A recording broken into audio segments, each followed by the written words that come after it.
Okay, to start with, I thought perhaps you could introduce yourselves and your role on the film. Sure. I'm Kim Albright, the director of With Love in a Major Organ.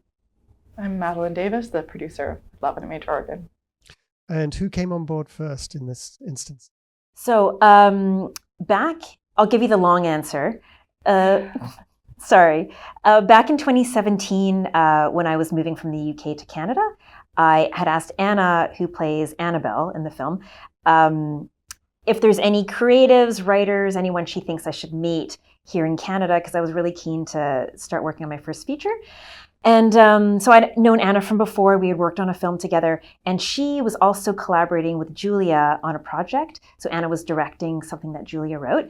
And so she said, yeah, you should meet Julia. I'm working with her right now. I think you guys would really get on. I think you sort of appreciate similar stories.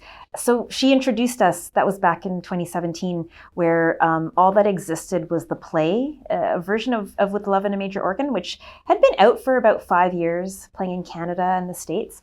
So yeah, that was sort of the beginning. And then I think shortly after that time, I'd reached out to one of our mutual friends, Lori, who's an EP in our film. And then, yeah, she introduced us around that time. Yeah, and I remember you sent me the first draft of the script.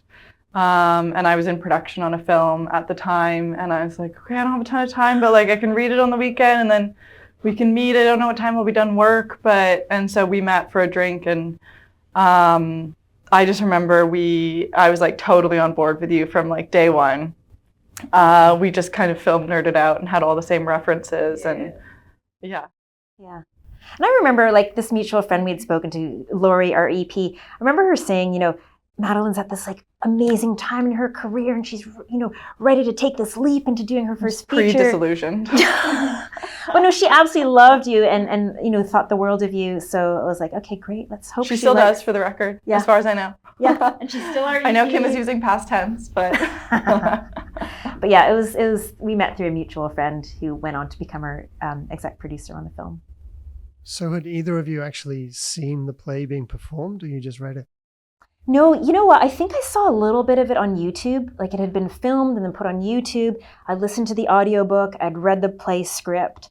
But I've never seen the play kind of in real life. But I feel like by the time we were on board, it was kind of too late. It had already had its run in the States and Canada. I think it had a run in Paris like in 2018 or something. But yeah, we weren't going to go to Paris to see it. In French? In French. No, I think it was probably in English, believe it or not. Anyway. And the play, as I understand it, had 3 characters, right? Yeah. So clearly it changed quite a bit over the process of development. Mm-hmm. Mm-hmm. Had Julia already got a script at that stage, or was that something that you worked on together? I remember that someone had approached her about adapting the play and turning it into a feature. And so she had written a script. It was really early days, and I think that person had sort of fallen off the radar by that point. So she had this script floating around, but it was very much, it was very similar to the play. If I remember correctly when I had read it. But she did have a version floating around, but this is for sure departed from that massively. Well, tell me about that process of development and how you worked with her to make a movie. Yeah, so we worked together with Julia as well as Anna. So there are kind of 4 of us here at the helm. And so we really talked about taking the best sort of dialogue and monologues from the play, because Annabelle records into her tape recorder for much of the play as these love letters to George.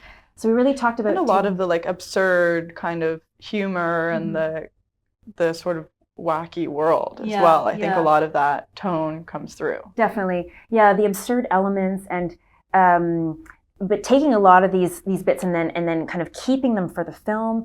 But also the play has 3 characters. So we talked a lot about, expanding the world and, what does the world look like? What do the people in this world look like? And how do they function? And what's their relationship with technology? What's Annabelle's home life like? What's her work life like? And same for George. Really building out theme. Yeah. A lot of it was sort of like, and also drilling into, like, we had so many conversations about theme, I think, and what do we want to say about the nature of love, and what does it mean to love someone? And yeah, I mean, it's such an amorphous topic as well that I feel like we had a ton of just philosophical conversations. Trying to sort of nail down like what are we trying to say with this film. And then I think a lot of the world building kind of came as a result of that, or sort of branched off from areas of that. Definitely. And I think we also tried to work with Julia in making the script and the film really as visual as possible, because play is very different. It relies so much on dialogue and exposition, and it's what the characters say, not necessarily what you see. So yeah, we worked with her a lot on kind of just brainstorming ideas on how to kind of take it out of a conversation but into the kind of world. And she is really an idea machine. I mean, she just like, it's crazy that, I mean, all the like bits and pieces and little sort of aspects of the film, there's like 50 or 100 where that didn't make it in. She just, the way she could turn around some crazy new metaphor is amazing.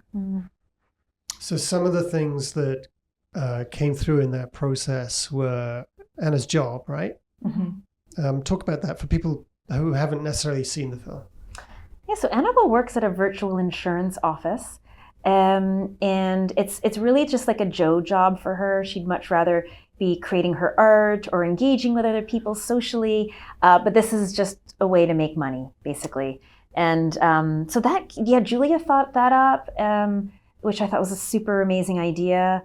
Yeah, virtual insurances. Yeah, for people who haven't seen the film, it's insuring virtual things. So like iCloud. Playlists, iCloud, Facebook pages, photo banks. Yeah. I'm actually surprised that doesn't exist now. No, I know. It probably does. I think you should make it. There we go. Yeah. We can actually monetize this movie. I know. What else? What else changed? So the app, was that in the film? That was added. That was added. Yeah. The hearts as objects is new. Yeah. Up until then, all we knew in the play was that George's heart was made out of paper. That was the only thing we knew about hearts going into the film, from before we started developing it. And I think we wanted to keep the heart fable. Yeah, keep the heart fable. And so then we were like, okay, well then how do we explain, film is more literal than a play where you can be a bit more metaphorical. So how do we then explain that a heart is literally made out of paper? Now we have to make this whole world that sort of explains that hearts are objects, and that became a whole sort of, it spiraled, really. Yeah, the hearts as objects thing is definitely a new thing, which we both loved when Julia thought the idea. Big House of Small Fields is new. Yeah, and George's workplace. There's actually less of the mom Mona in the film than in the play. All the characters, obviously, like Casey, the best friend, Sandra, the receptionist, all the bosses, all the people at the bachelorette party. The man on the cliff who pulls out his heart at the beginning of the film, like all that, everything other than those three characters, all the people other than those three characters are brand new. Quite a departure. Right, I'd say, I mean, just roughly feels like about 2/3 of the film is new, if not more. Right? For sure, definitely. Yeah. So, how long was this process? Just this kind of script development stage? Well, with COVID, which I think, believe it or not, was a blessing because it gave us more time to develop. And in that time, we got a grant from Women in the Director's Chair in the CBC, and it gave us more time to kind of flesh out ideas. And Julia developed. And Harold Greenberg Fund as well. Yeah, that happened during COVID too.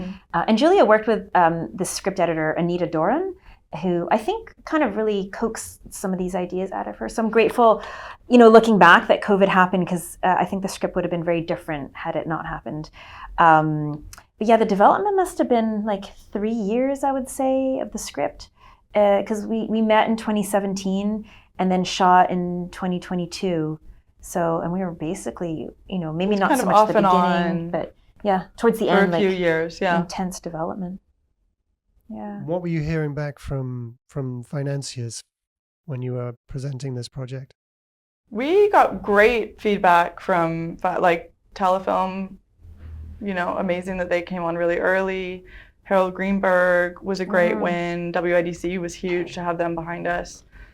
To be honest, I think a lot of the sort of pushback was kind of, we met with a couple distributors who were maybe a bit more old school, if I can put it that way. Yeah, I feel like, yeah. And they just didn't, I don't think it was their thing. I think because the film straddles a few genres, it's not a clear-cut comedy or a clear-cut horror or drama. You know, it lives in this space where it taps into a few different genres. So I feel like a lot of those discussions were sort of centered around, okay, we kind of don't really know how we would sell this. It's a little bit of everything. Not that that's bad. And, you know, it was always sort of, I remember conversations like this. So I think because it wasn't sort of your cookie cutter, you couldn't fit it in a box. So it made it hard for people to get behind it, like distributors. I think it's also quite different than maybe some of the more traditional Canadian films. And I think that realistically, it wouldn't have fit with a lot of the distributors that we were talking to. And I think we've been really lucky in finding Film Option for Canadian distribution, that they're amazing. They're like so supportive. I think they're absolutely the right fit, you know. They believe in the film. Yeah. So, I mean, I can sympathize with them. It must have been quite hard to visualize, especially the whole heart thing. But when you were either talking to them or just talking amongst yourselves, how did you visualize turning this into pictures? Were you looking at other films? What were your inspirations? Yeah, there were a ton. I mean, I think we always knew it would, you know, we're not talking a multi-million-dollar budget here. So we had to just sort of embrace what we had and keep it as simple as possible. The heart, for instance, I feel like this was, I don't think it's really to my taste either, but it never came into question, like whether you see a hand go into a chest and rip out this bloody heart. Like that was never what I wanted to do. I felt that, you know, let's do it tastefully. Let's see it from behind. Let's make it consistent for all the heart ripping out so that, you know, people kind of know what's coming and it sort of becomes this thing they can kind of predict. You know, and the music is a cue for that, and the lighting as well. So I feel like, yeah, it was just about keeping things sort of streamlined and simple, not sort of doing anything too fancy, you know, in terms of execution.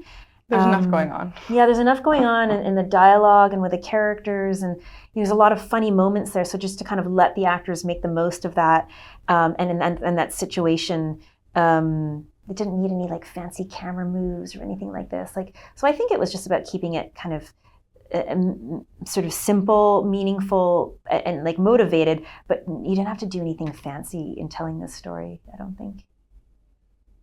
I mean, it's kind of sci-fi, but not futuristic. Just an alternate universe. Exactly, right? Yeah. Why did you decide to set that alternate universe in Vancouver? This is where I'm from. This is where I live. Well, like we were living in Vancouver. Well, I'm still here. Madeleine's in London at the moment, but we were in Vancouver at the time, and it's just like I wasn't gonna go elsewhere to shoot it. Like I think though that like there's this great juxtaposition that we get, for example, in the park scene, shooting in David Lamb Park, which is just around the corner from here, and you get the big skyscrapers in the background, and the kind of dead trees of February and the deserted park, and I think it all kind of lends this atmosphere, and we were able to make use of a lot of the nature, and we did, I think, sort of encourage Julia to write in kind of some of the nature with the cliff scenes. And I feel like it was never a question about, like, we were always going to shoot here, and I feel like I didn't want a reference in the script, or like I didn't want there to be any reference to anything kind of Vancouver related, or that would have been the case for any city. I just wanted it to feel kind of like this city. It could be anywhere. This film is sort of, it's universal. It's not specific to Vancouver or to Canada. So I didn't want to sort of, you know, see street names or, you know, see anything that kind of had Vancouver written all over it. There is actually a joke in the film that's probably a bit of an Easter egg. So it's probably difficult to see because it's so small. But in the package that she leaves for George, it says, George, 123 anywhere street, no town, any place. Something like that. I can't remember the full address, but the address is very like, can be anywhere. Absurdly nondescript. Yeah. which is very Julia's humor for sure. Tell me a bit about the challenges of COVID and how they impacted the filming process, aside from slowing it down. Well, Yeah. I think like even before filming, like we had to cast on Zoom, and this was not something I'd never done before. I was always sort of in person. So this, I remember being really kind of nervous about this, thinking, oh, you got to see people in the flesh, and how is that even going to work? But it worked out so well. And of course, the casting directors knew everyone they were putting forward anyway, so I could talk to them about like, okay, what do you think of this person compared to this person, and what strengths do they have? You know, so that was one COVID challenge right off the bat. And shooting, I mean, we all had to wear masks, and we had tests every morning. Thankfully, no one got COVID in the month we were shooting, which I think is a mini miracle. Yeah. I don't know, what challenges did you have? Yeah, I mean, it's more expensive to deal with stuff, and but in the end, we got a bit of COVID relief, which covered those extra costs. Honestly, by the time we filmed, it was winter, February 2020, so COVID had been around for 2 years, and I'd already shot a bunch of stuff. You know, there was insurance in place. I had friends that shot summer 2021, and I think at that point there was insurance by then, but for sure at the beginning of COVID, it was really Wild West as far as shooting, and at least by winter 2022, there was protocols in place. Everyone was used to it. You weren't sort of, you know, figuring it out on the fly.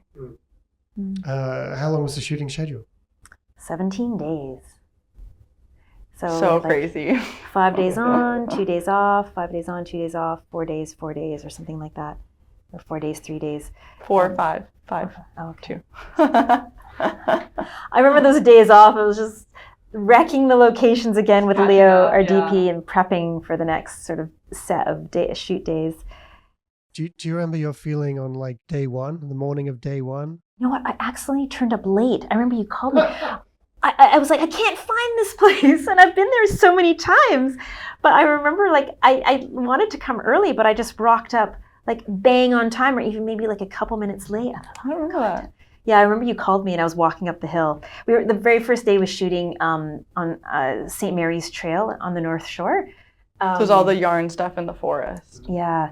And so, you know, beautiful location to start day one. And I remember day one, it wasn't a crazy, crazy day to start with. But I remember like turning up like, oh my gosh, I'm day one and I'm already late on set, or not as early. I wanted to be there early. And I think I turned up right on time.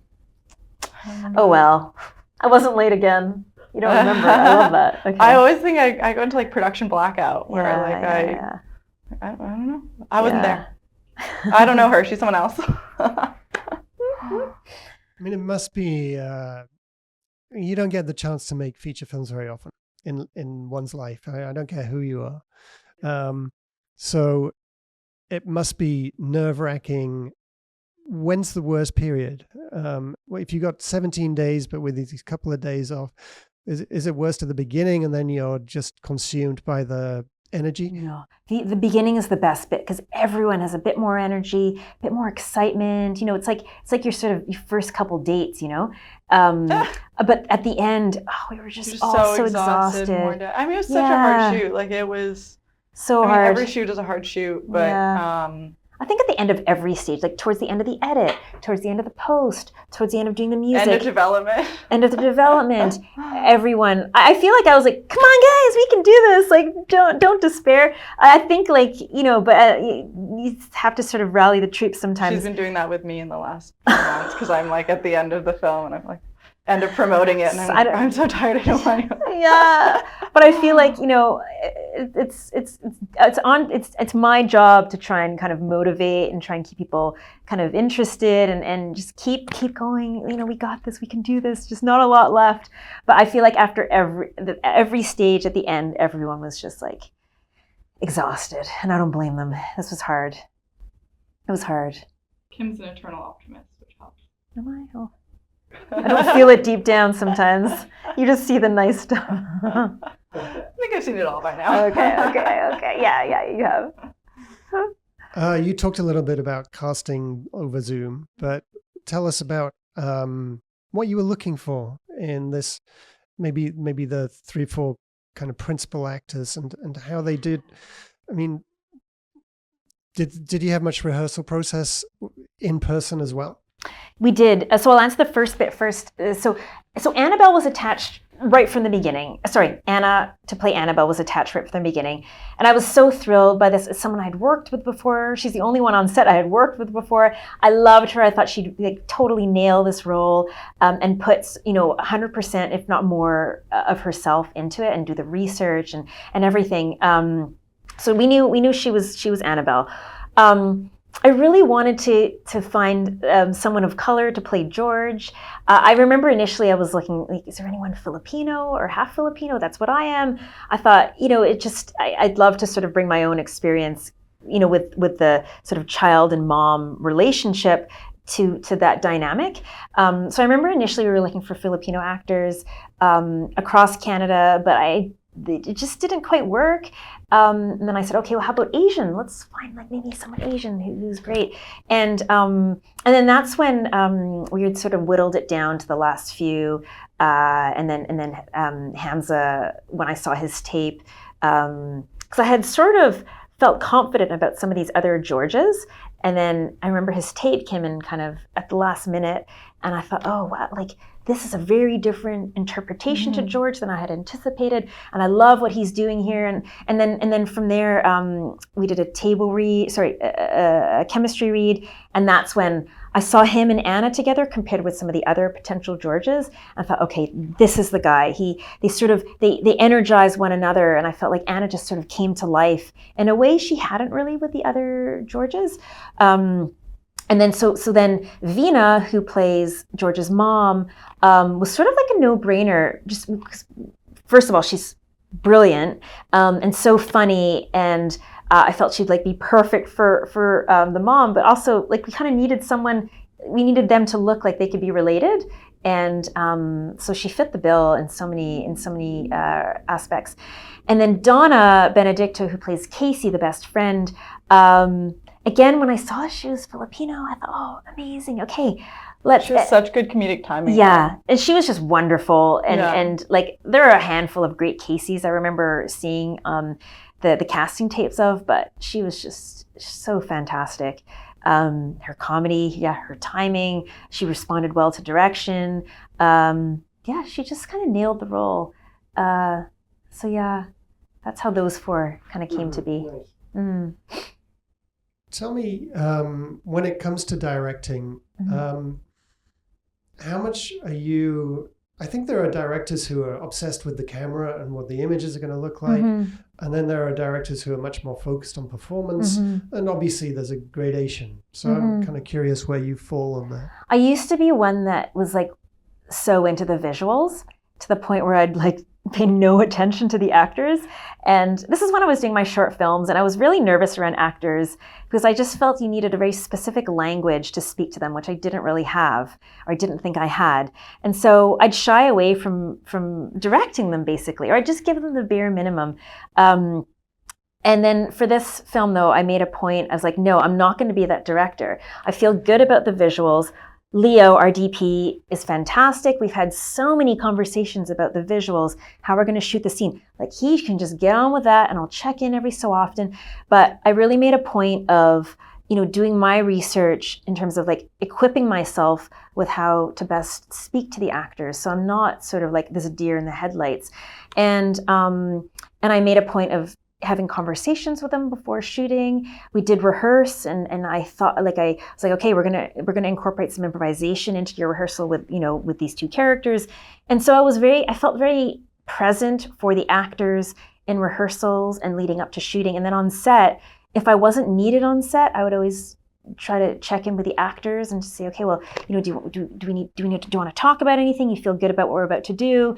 Or I just say, like, even if it's like, okay, well, this is the scene we're going to do now. Well, they probably knew the scene, but like, we're going to shoot this coverage first, and then we're going to, flip around the camera around and maybe get your coverage next. So I just tried to, if there's any excuse or reason to go speak to the actors, I would. So I want to keep going in that direction as I evolve with my directing in terms of being there for the actors. I feel good about the visuals. I like that's something I feel I have down, and I'm confident with that. But just to kind of keep growing in terms of being an actor's director. That makes sense. The film's wildly original. Thanks. But people do make the comparison of Eternal Sunshine of the Spotless Mind. Was that a conscious influence for you? And how would you say that influence kind of translates? How do we make sense of an influence like that? It was absolutely an influence. And I know Julia was talking about that as a reference as well for her. And I think, like, I love Michel Gondry's stuff anyway, and the sort of magical realist elements of it. But I think we talked a lot about being John Malkovich as well during And the Lobster. During development. Yeah, and I think what like those films lend, or what we can take away from them with our own filmmaking is, they do something very basic but very well, and that I think is setting up the world that the film's going to exist in. And they do that like right from the first scene, right from the first frame. And so that was important for me to kind of observe and see how they do that, what techniques they use to then, and how that's maintained throughout the film. Because then I think if you kind of lay that foundation at the outset for the audience, then it allows them to kind of go anywhere with you, especially if you kind of come back to kind of a grounded world, and you can kind of go anywhere with them. And yeah, you can rip out your heart and give it to someone else, and like take another heart and put it in. Like then you can kind of do anything if you kind of say like, but this is real world, guys, but there's other things that are happening, but we're really in the real world. So yeah, that's I think what those films kind of do so well. And they're funny. A lot of them are so funny. I love that. So we've talked about development, we've talked about shooting. How about post-production editing? How did the project change, if it did, in that phase? Oh, well, it changed a little. It changed quite a bit. I mean, I wouldn't say it's crazy. I mean, we found an amazing editor, Tony Zhou, who we found through a mutual friend of ours. He just edited his feature, and he was amazing. It was great. Yeah, I'd say the film really kind of took shape. Like what you see on screen is a version of what was in the script, but Tony then just kind of refined things. Like we got rid of some scenes. The beginning changed a little bit. We added in the opening credit sequence of the heart objects with the cast and crew's name. There's sections of the end that were tightened. So it changed a bit in the edit. I think a big part of that also was you did a lot of test screenings. Yeah, that's true. We did. And got a lot of feedback. Oh yeah. How many did you do? We did I feel one. like it was more. No, I think we did 3 because I remember by the end, like I was saying, everyone getting exhausted towards the end. I was like, Tony, let's do another test screening. And like, no, leave that it was the alone. third one. He's like, do we really need it? Like, yeah, because we have music in there now. So let's see how people respond to the music. And so I think he reluctantly agreed. Okay, fine. But we did one at an early, like at a rough cut stage. We did one at like the final cut stage, and we did one with the music in there. So those were great. I think the biggest change came after the first test screening. That was when we found out that like the hearts as objects wasn't really selling. Yeah. People weren't getting it. Yeah. It was super helpful to understand what people were understanding and what they weren't. Yeah, definitely. Especially in terms of world building. Yeah. But I think in post, like from there on in, I think the music, so our composer, Jeremy Wallace McLean, did the music. There's a couple of known tracks in there dotted around, but like the score is done by Jeremy. And I think that lent a sort of a darker tone to the film, which is great. That's what I wanted. That's what Jeremy does so well. And just like this sort of fresh perspective to the scene. So that I think that's one element that was sort of crafted. The darkness was enhanced a bit more in the score. Post-production, I mean, we had some visual effects, but in the sound and the grade, yeah, we enhanced like the grayness and the bleak kind of world in February in Vancouver. We kind of gave the outdoor scenes kind of this kind of grim gray-green palette, which our colorist Dave Tomiak, after the edit, that sort of kind of make it richer and darker and build it a bit. When you've been with a project for 6 years like this, can you see the film, do you think? No. Can we see it or can we watch it?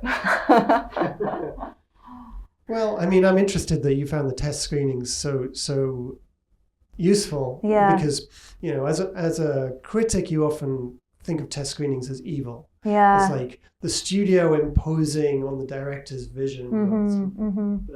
I feel like the test screening, though, was not so much a taste thing, but more like, does it make sense?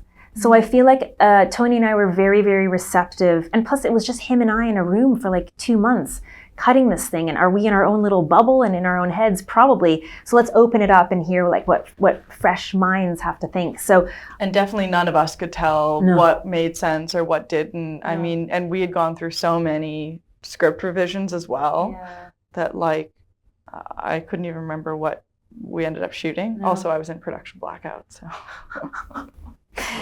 Yeah, I know. I feel like I give me another like 5 years, and then I can probably watch the film again with fresh eyes. Yeah. I have no idea. It's been all I've done really since 2017. Like, it's really hard to work on other projects when this is still sort of out there. You know, like there's still something to do for the film, which is great. I'm not complaining, but it's we've just been in it for so long that it's hard to kind of be objective about it anymore, you know? I think one really fun thing that's come of festival touring is like hearing how different audiences react to it. I remember us talking at South by at our premiere, the difference between, you know, the first screening that we had, which was sort of 4 p.m. and then the second screening we had, which was like 9 p.m. in a theater that sold alcohol. Very different audience. And they bring the food to your table. Yeah, it was the Alamo Draft House. Yeah. And the 9 p.m. screening was like way louder. They were laughing. It was, you know. We were sitting there and we had to intro the film, and then it was a full house. And I remember it started and I said, well, let's just stick around for the first 5 minutes, you know, just make sure the levels are right and stuff. But then when we heard the laughter, I was like, well, maybe we should stick around for the whole thing and just see, you know, does this continue? And we did. We stuck around for the whole thing, and they were just like loving it, beginning to like, you know, we could hear the laughter and everything. Whereas some audiences, it's a little bit more contained and reserved. And like maybe a couple no chuckles. Yeah. I mean, I found it so interesting. I went to South Korea for VIFF in last June, and no laughs. Like none of the comedy translated because it was all subtitled, and it is kind of absurd, sort of dry comedy at times. And I was like, oh, this is not a comedy here, but they loved it. Like at the Q&A after, there was so many questions about the theme and the heart, and really super intelligent, insightful questions, just not about the comedy. So it was kind of fun actually to see it totally worked on that level as well. Yeah, I guess the comedy is so much kind of encoded in the performance. And if you're not picking up on that, Yeah. And wordplay. There's so much poetic wordplay in the dialogue. I mean, they still liked it. So great. That was it was nice. Yeah. I mean, the film has had a fantastic reception at festivals and with critics, which, you know, not every independent Canadian film can say. So what's that been like?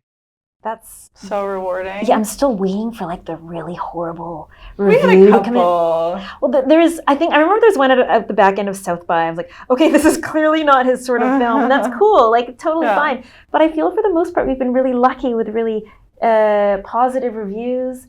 Even like a mixed review where someone is like, they really tried something unique and maybe they failed in certain ways, but overall, you know. I agree. I totally. think.